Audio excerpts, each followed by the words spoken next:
This is Speaking of Beauty with Holly Fulger. I'm Holly Fulger, and I'm sitting here with Catherine Curry-Williams. Catherine's a friend of mine.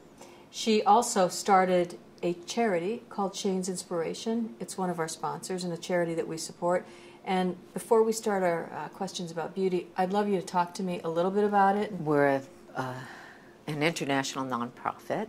We build playgrounds all over the world and have programs to support the playgrounds and in schools for children with disabilities to play alongside their able-bodied peers. It's not a special place for special needs children. It's a place where everyone together can play side by side. Building common ground is how we like to see it. And we have 92 of them in development. That's amazing. 40 Catherine. of them are in Los Angeles. Earlier, you talked about how you grew up in New York and you were it was Brooklyn, right? Yeah. You were in a real ethnic neighborhood, and so that the people you grew up with were all sorts of different types. We were really Irish, Jewish, Italian, pretty much in our neighborhood, and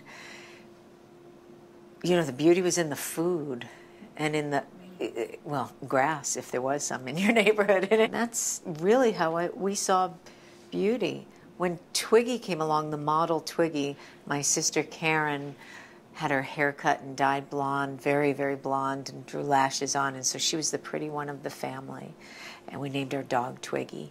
So we did notice beauty in fashion. Yes, our family's dog was named Twiggy. You grew up in a family of girls. All girls. You're the youngest of four. I always thought I was very mature for my age because I had the oldest sisters. You know, I did everything they did. Coming to shaving my legs too young, you know, and such, because they were all doing that. Yeah. But they weren't big. A little bit of makeup. Everybody was just enhancing. I really feel like that was the time of enhancing their beauty, not to change who we are. Then you moved out to L.A., and it shifted. I was definitely more aware of beauty when I moved out here. And you were acting. And I was acting, and I quickly got a nose job. It gave me confidence, and that's why now I would never say to someone, don't have something that gives you confidence. How old are you? I'm 53. And are you embracing it? You know, walking past the mirror and I look, oh, that's me, that's right. When I see a picture, I'm surprised. Things creak more, but weight stays not where you want it necessarily. Mm-hmm. So that's, you know, but it's what it is. And I'm happy, and I wouldn't change it. I wouldn't change how old I was when I had a child and children, because I'm so much wiser. If you could pick one word to describe yourself, what would it be? Passionate. Oh, I love that, Catherine. That's very you. I realized what passionate meant when I started building the playgrounds.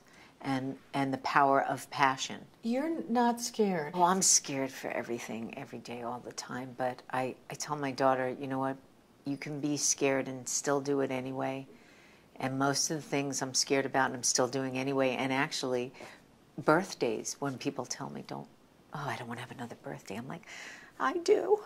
What's the alternative? So it's not. So you're not doing I'm not celebrating anymore. Because I have friends who do that. I'm celebrating all year long till the next one comes, and I'm here. I'm alive. I'm good. So when you're like 80, will you still be drinking wine? I hope to be. I'm definitely not going to worry about what I want to eat and what's going to make me fat and so on, because I love food, and I see Italy and stracciatella ice cream in my future with spaghetti in one hand and a glass of wine in the other.